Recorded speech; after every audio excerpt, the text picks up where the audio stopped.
So I'm very blessed to be here, and we're covering a topic which is difficult to cover in the time that we have. Okay, I'm looking at the wrong time right there, so that kind of freaked me out. A minute and 34 seconds, and I'm like, yep, we are not going to do well. My name's Dave Carlson. Thank you very much. So we're going to try to cover from a very high altitude this concept of end times. I remember when I was about 11 years old, so it would have been about 1981, that my parents took me to a movie that had just come out, and it was at the local high school because we had no movie houses in the town I was from. And I think it was Years of the Beast was the name of this movie. And it was a movie about eschatology, which is a $2 word that simply means study of the end times. And I remember sitting through that movie, and it was about the beast, and it was about the number of the beast and the rapture and all of the crazy stuff that's associated with the end times. And I was scared to death by this movie. And a few weeks later, week or two later, or a month later, I remember the school bus dropping me off. It was about a quarter of a mile walk down to where my house was. I got down to my house, and nobody was home. And I thought the rapture had happened. And this little 11-year-old boy is left all by himself to Satan or whatever was going to happen.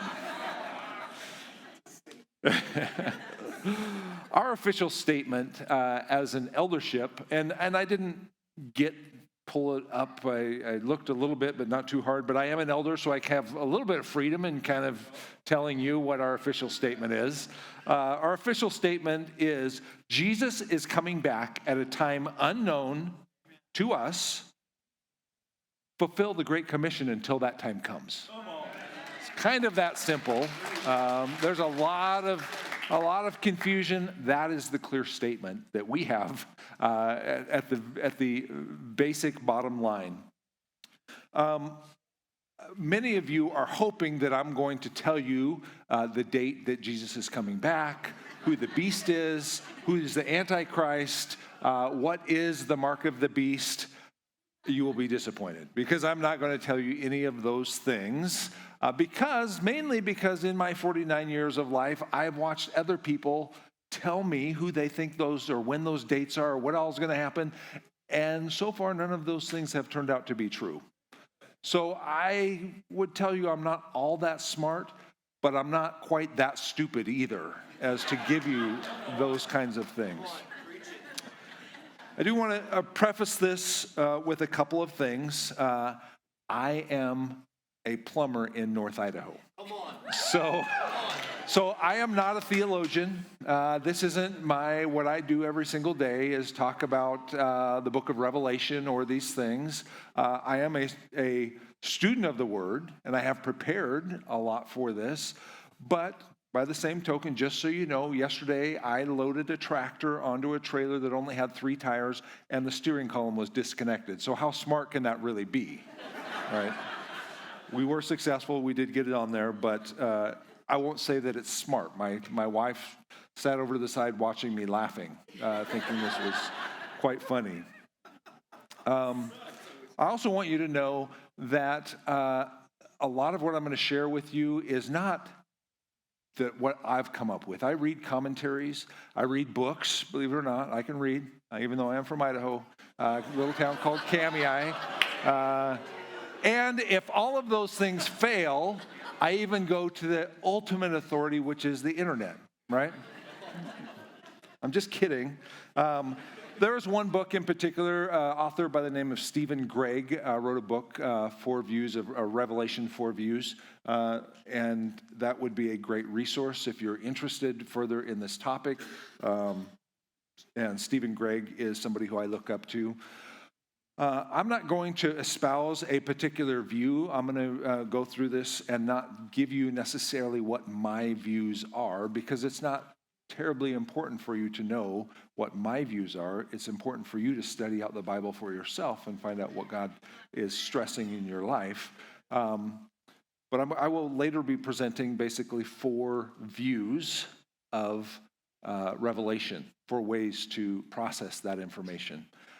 I have people that I esteem very highly, look up to very highly, who have differing views on somebody in every one of those categories that I look up to.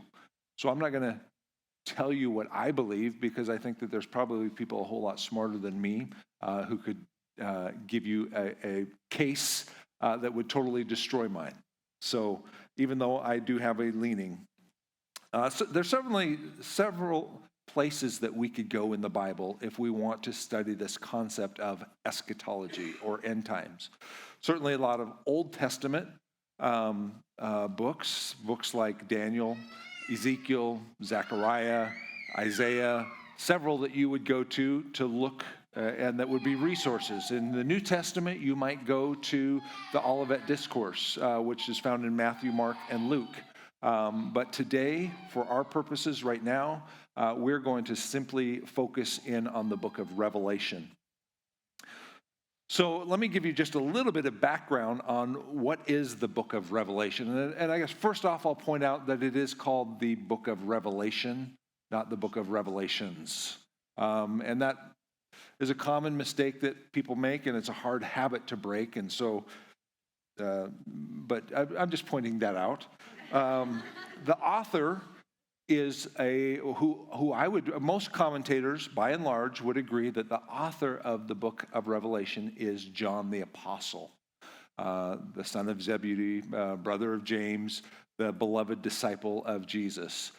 By and large, but there of course are within Christian scholars people who disagree with that and would give 2 other options. One is just an imposter, somebody who came in and wrote the book of Revelation, and the last was just some Jewish prophet by the name of John.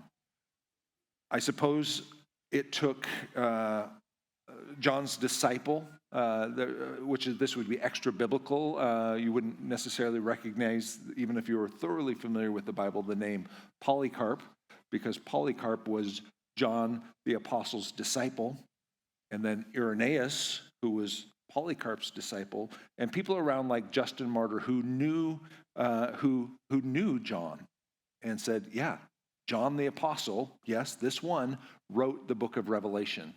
So there's some, I take it personally, and you can take my word with a grain of salt, but most commentators would say, yes, indeed. Does that mean my time is up? No beeper. Thank you. My name is Dave Carlson once again. Most commentators would agree that it was John. Where was it written? It was written from a prison island of Patmos. So John got in some trouble for preaching the gospel, and they said, don't do that. And you know what John did? He kept preaching the gospel. And so Rome said, well, we're going to be gracious to you, not kill you. We're going to ship you off to this island where there's nobody for you to talk to. And so that's where John had this vision. The date that is written, there is certainly a bunch of conflict on the date that the book of Revelation was written. There is an early date that would be around 67 AD under the emperor of Rome, Nero, and then a late date, which is around 95 AD, which would be under the emperor of Rome, Domitian. I won't go into that yet. We'll talk more about this later, about this conflict. But for now, let's just keep moving on with the background of Romans. It was a time of persecution in the church, but not necessarily on the scale of Rome, specifically nationally trying to persecute Christians at this particular time. There was certainly local skirmishes. John the Apostle was the last apostle remaining alive. All the rest of them had been killed. So it wasn't like, hey, we're living in fields of flowers. They were being killed for their faith, but it wasn't a national crusade against Christianity. Probably more of the persecution came from non-believing Jews. If you have read much of Paul's writing, Paul's letters, he is constantly dealing with Judaizers and non-believing Jews, and so that's where much of the persecution came from. Okay, so now let's transition. There was the background. Let's transition to this 4, what I would call grids or approaches to the book of Revelation. Now, as an American living in 2019, probably most of you don't know that there's more than one view on how to interpret the chapters and verses in Revelation. So let's start, number one, with actually, let me jump back one step before I do that, because I want to cover one last thing in review of the book of Revelation. It's written as a letter. It's written also as a prophecy. And lastly, it's written as in apocalyptic style. So it is the only book of the Bible that is a letter and a prophecy. It's the only book of the New Testament that is written as a prophecy. There are 17, if you know the major and minor prophets of the Old Testament, but in the New Testament, it is the only prophetic book as a whole, and it stands out in that way. It is I mentioned before, it was written in apocalyptic style language. That is a style of language that there's no modern authors writing in this style. Maybe like, what's those series that you like, Seth? Those movies that you like? Lord of the Rings, yeah. Maybe something like that would be on the same style as that. Would be on the same style, but those, as far as I know, those aren't depicting actual events. No, evidently not. The book of Revelation is indeed depicting actual events, it tells us. So let me give you this. This is a prelude to a book of the Old Testament.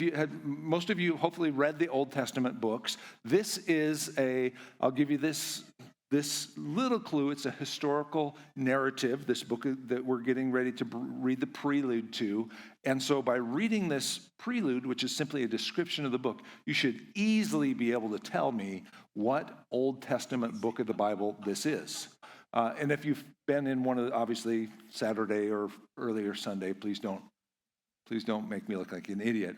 But if this is your first time, then I'm going to read this and see if you can tell which book of the Bible this is, the prelude.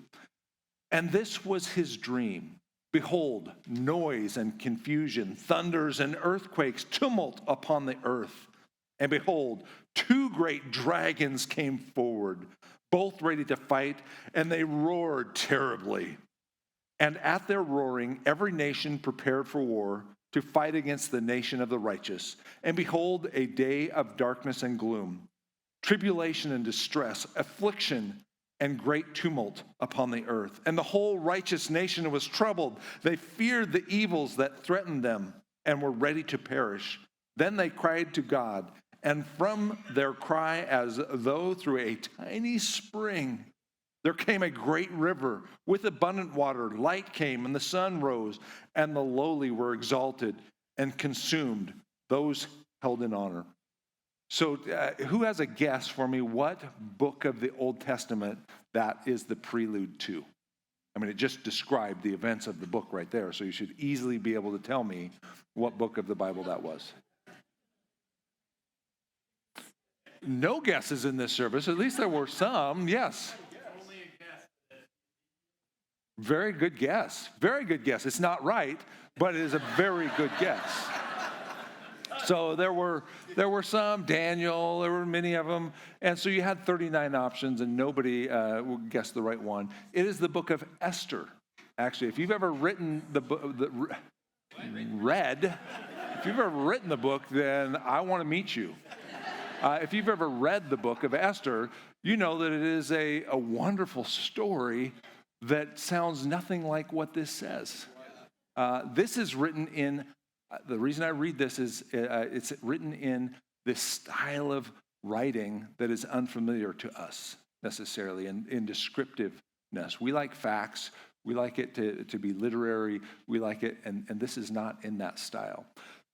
This particular prelude, and there is a postscript to it, are in the Catholic Bible, which if you've ever looked at a Catholic Bible, it has a section that is unfamiliar to us as Protestants because we have a canon of 66 books in our Bible, but between the end of Malachi and the beginning of Matthew, there's a 400-year period called the intertestamental period. And many Jewish writers wrote apocryphal books that are contained in this particular style of writing in Catholic Bibles. We don't include them, but it was, just so you know, a very real style of writing that Jewish people wrote in. It's unfamiliar to our ears. So why did I take just all that much time to talk about that? Because when we approach reading this book, we have to understand that it's not something that is just going to come easily to us. Okay, let me jump back to where I just about was headed to on these 4 approaches or grids. The first one I want to talk about is the historicist. The historicist is not, I'll tell you right now, there's no modern commentator that supports this particular view, but it was so popular by many of the people who as I said before, I read commentaries and I look to other people for what their concepts. I don't agree with every concept that's promoted by every commentator, even though I may respect them. Many of the commentators who I read and who, if you read commentaries at all to help you in your Bible study, you'll be familiar with. But it was widely held by Protestants from the time of the Reformation, so from about the 1500s all the way up to the 20th century. It was by and far the most predominantly held grid or approach to understanding the book of Revelation. It is what they would say is Revelation is the pre-written record of the course of history from the time of John to the end of the world. In other words, Revelation is a fulfillment in progress. We're seeing it slowly take place through the ages from the time John wrote it until Christ returns. That differs from every other view of Scripture, meaning, okay, so if you want to look at Revelation 8:6 through 9:6, they would say that covers, or some would say that it covers from 390 AD to 1495 AD. And then so on and so forth throughout the time of history, which is an amazing idea. One of the problems with it is that people who adhere to this, nobody could really agree on what events actually corresponded to what chapters of Revelation, and sometimes it would change as time kept getting longer and longer, right? Nobody necessarily thought in the 1500s that we would still be here in 2019. So events changed, it grew. So let me mention some of the adherents to this. Many of the commentators you might have read include Matthew Henry, or just people that might be familiar. Matthew Henry, Albert Barnes, John Wesley, Adam Clarke, Huss, Wycliffe, Tyndale, Luther, Calvin, John Wesley, Jonathan Edwards, Charles Finney. I recognize all those names because those are all people who I respect their walk with God. Well, they had a different eschatological view than me. That doesn't crush me. The next one I want to go on to is preterism, or a preterist. That's another grid or way of looking at the book of Revelation. Preterist simply means, it's a Latin word that simply means past. We just covered the future historicist.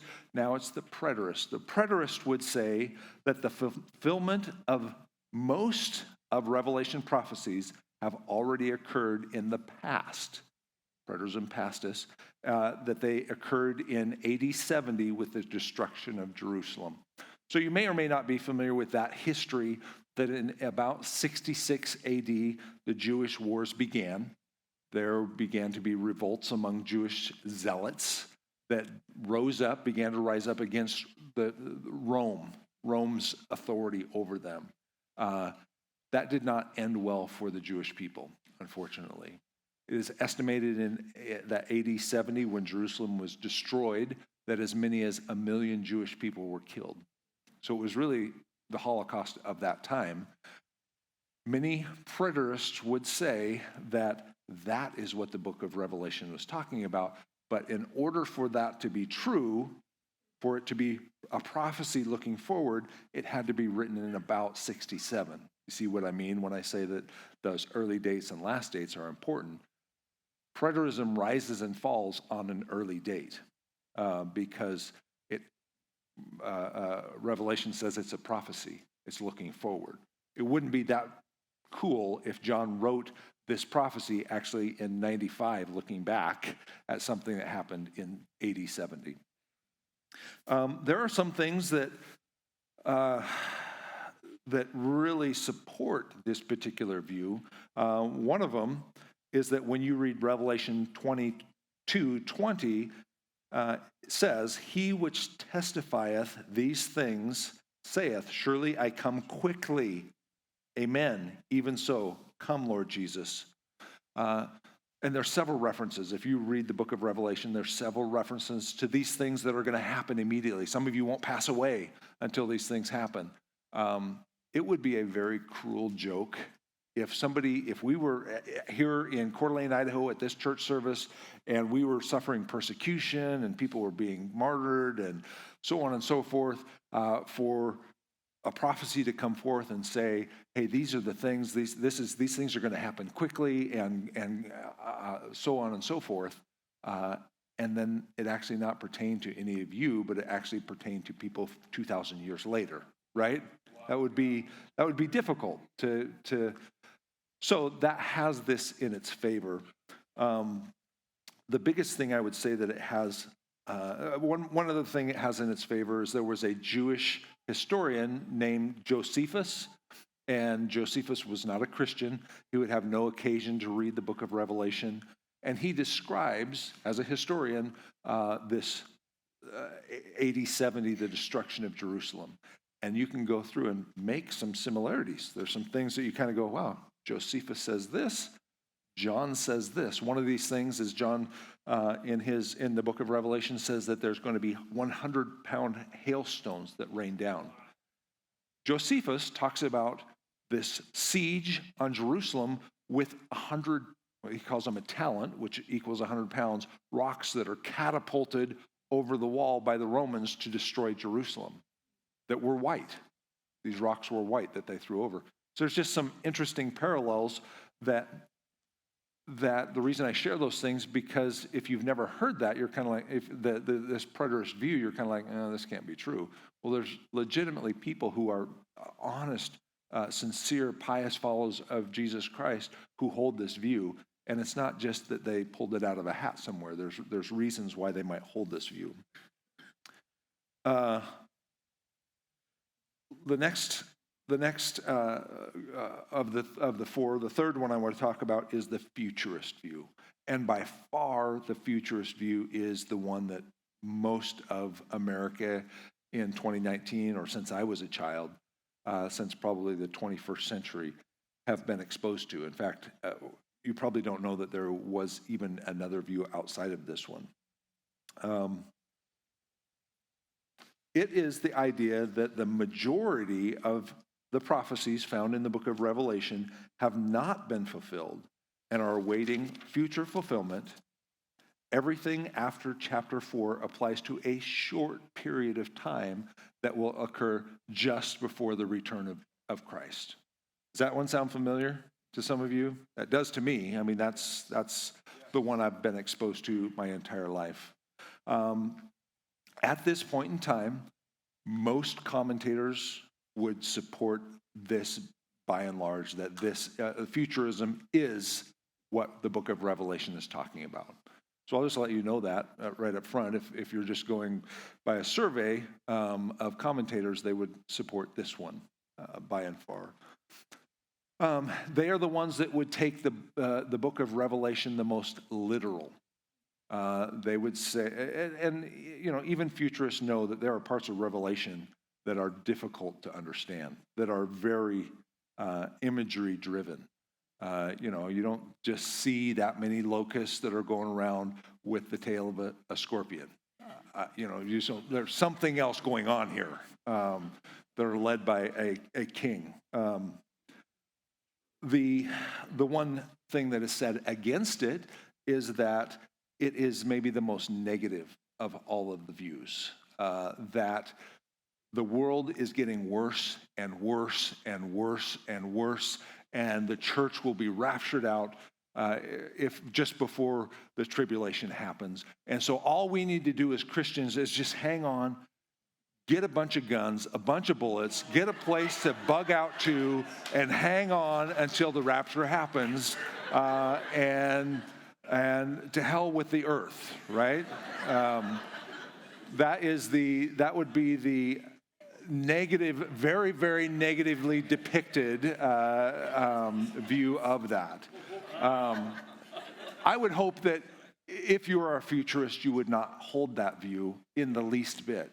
Because as I said, as an eldership, we are to fulfill the Great Commission until he comes. Yes, so no matter what your view of the end times is, we still have a mandate upon our lives. The last one I'm going to talk about is the idealist. Some commentators would not call it idealist, but some would call it non-literal, allegorical, symbolic, or poetic interpretation. And still others would call it philosophy of history school. It would say that Revelation does not attempt to find individual or specific fulfillment in the prophecies of Revelation in the historical or futuristic sense, but affirm only that spiritual lessons and principles, which may find recurrent expression throughout history, are symbolically depicted in the visions. In other words, Revelation is simply this great drama, poetic drama that has no anchor necessarily in a time, in a place, in a people. It is simply imagery that in every age of the Christian church has a struggle between good and evil, has a struggle between Christ and Satan, has a struggle between the saints and the anti-Christian forces that are out there. And that is a way of filtering the book of Revelation. It removes all of the angst that somebody might have of trying to figure out this cosmic code of what this book means that a futurist might be looking at. And it allows them to, every generation, to simply relate to the book of Revelation as for what it is, which is just simply a poem. The one thing that is difficult about that view is that Revelation 1:1 is predicting events that must shortly come to pass, right? So it seems like it's pointing to real events, real people, real things. So whichever one of those that you come to is what I'm just simply educating you on those. I'm not sharing with you or not trying to share with you which one of those I would hold. I do have a particular leaning, but I pray that just simply by sharing what those are and articulating those, that it can help formulate as you read through the book of Revelation where you would stand on that. There's really relatively little debate over chapters 1 through 3. It just deals with this letter to 7 churches, beginning with Ephesus, ending with Laodicea. Not too much conflict. A bunch of stuff going on, right, between from there to about chapter 19, and then you hit chapter 20, which blows up, and there's a ton of conflict over how people view this thing called the millennium. The millennium simply means 1,000 years, and there's 3, although somebody did catch up with me after the service, this last one, and say that there's really 4, but there's pre, post, amillennialism, and then he said panmillennialism, which it'll all just pan out in the end, is what he told me. So I think I have heard that somewhere in my growing up. But anyway, pre-millennialism is a belief that the second coming of Christ will precede the millennial kingdom, a period during which Christ will reign with his saints here on earth prior to the establishment of the eternal new heavens and new earth. Satan's brief period of freedom will put humanity to one final test just before the final judgment. National Israel is central in God's eschatological program and in anticipation of a rapture of Christians to heaven before the beginning of the tribulation. Futurists are inclined towards this one. Doesn't mean that futurists can't be one of the other ones, but futurists are inclined to that. And amongst futurists and historicists, there are some people who would classify themselves also as dispensationalists. And I know I'm throwing out a ton of words here that hopefully doesn't cause your eyes to glaze over, but some people I ask at one of the services, have people heard of dispensationalism, and say yes. So let me just very briefly describe what dispensationalism is in its very most basic form. In its most basic form, it is that promotes the concept that there are dispensations of time. In one dispensation, God dealt specifically with the Jewish nation. So the national Jewish people and the ground that they were on or came to. Right now, we live in a different dispensation of time. We live in the church age where God is predominantly dealing with Gentiles. Certainly, I would pray that we have more and more Jewish people come in to this church age understanding of who Jesus Christ is every day, but predominantly he's dealing with Gentiles, and there will be another dispensation of time where God returns again to deal with national Judaism, Jews as a nation. Hopefully that makes sense. It's only a side. Dispensationalism is a whole bunch more than that, but I don't have a lot more time to talk about it. But in its barest form, that's what it is.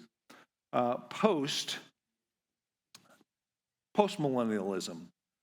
Christ will return at the end of the millennial period. The evangelistic mission will be so successful that most people will become Christians, resulting in a lengthy period of peace on earth before Christ's second coming. Preterists are inclined towards this. And I know this sounds very foreign to our ears, that the world's getting worse and worse and worse and worse and worse. And certainly there would be things in America that would make you think that. But when you look worldwide, I mean, what's happening in China right now with the spread of the gospel, or what's happening in some other countries where the gospel is absolutely exploding and going forth like it never has before. So to just dismiss this one without looking at it or thinking about it, I think would be a mistake. And then lastly, amillennialism. The 1,000 years of Revelation 20 is seen as a symbolic number representing an indefinitely long period of time corresponding to the entire span of time between Christ's first and second coming.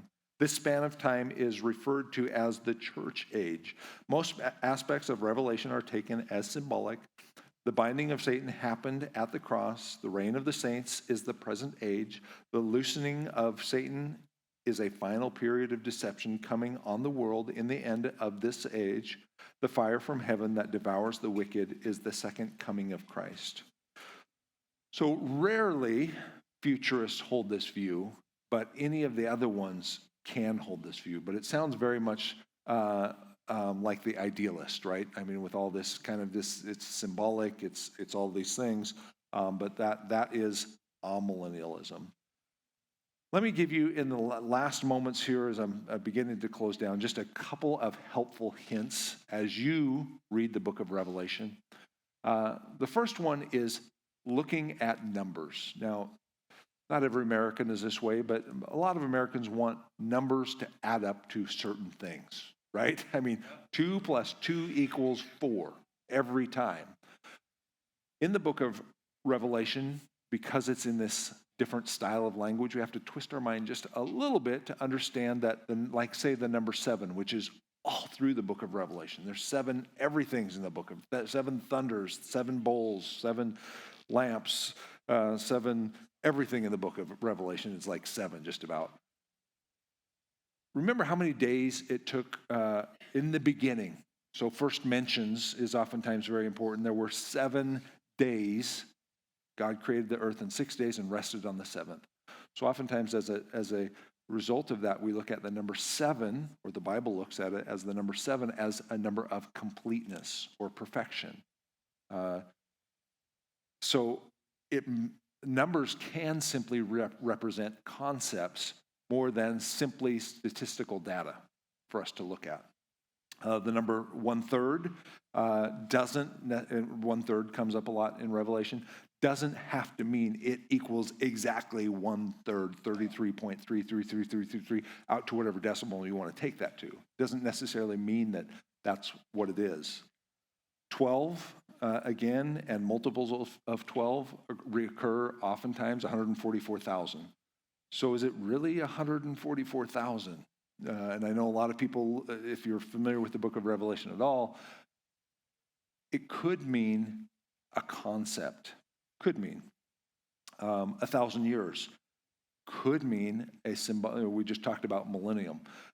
We accept readily other places in the Bible that 1,000 years is figurative, like God owns the cattle on 1,000 hills. So have you always thought, no, really it's 1,000 hills? I mean, that's it. That's all God owns. And if all of Texas is Satan's, evidently, because there's 1,000 hills in other places.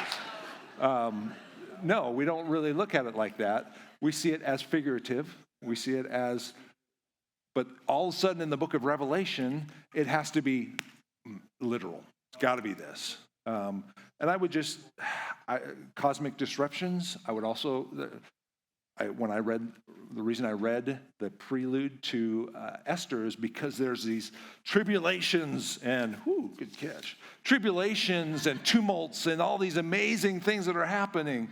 But when you read the account of Esther, you're like, I didn't really notice all these cosmic things happening. They could not be literal, potentially. You might want to look at it that way. Don't try to force a strict chronological sequence on Revelation as well. In Revelation chapter 6, 12 through 16, we're told that the stars in the sky fell to earth. Okay? How many stars in the sky would it take to destroy Earth?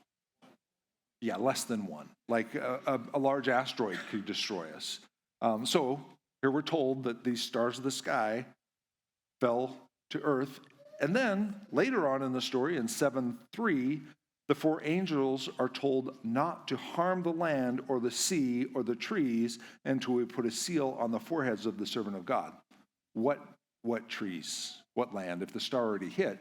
So there's not necessarily a chronological order, and there might be some non-literal translating going on there. Lastly, not quite lastly, take Revelation seriously, but don't always take it literally. And lastly, with this section is, in most historic literary books of the Bible, we start with details and we build to the product, understanding what this is all about and how it relates to our lives. I would encourage you to, with the book of Revelation, to start with the big picture and work back to the details that are in that story. What does this cup or this trumpet or this mean? But start with the big picture.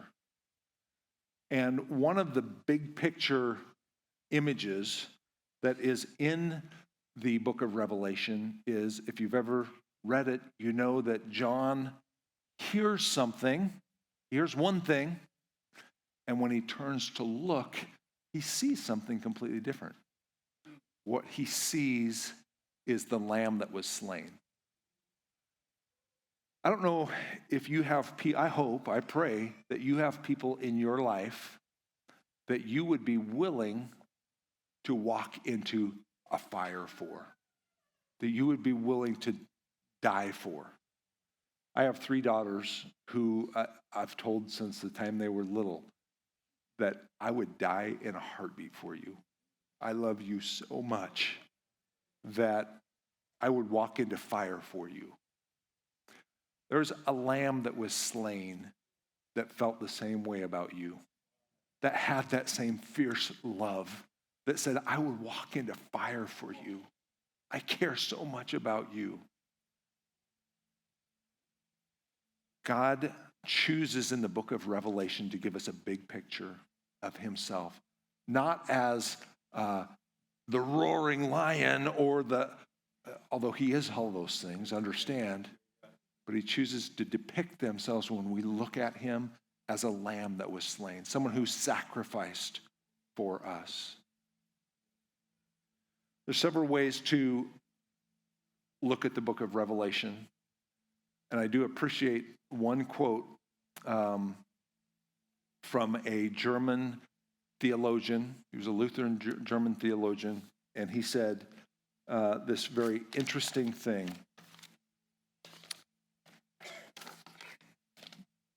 He said, in essentials, unity. In non-essentials, liberty. In all things, charity or love. So I may have, I hope I have not, but I've tried to be just descriptive this morning and not step on any toes.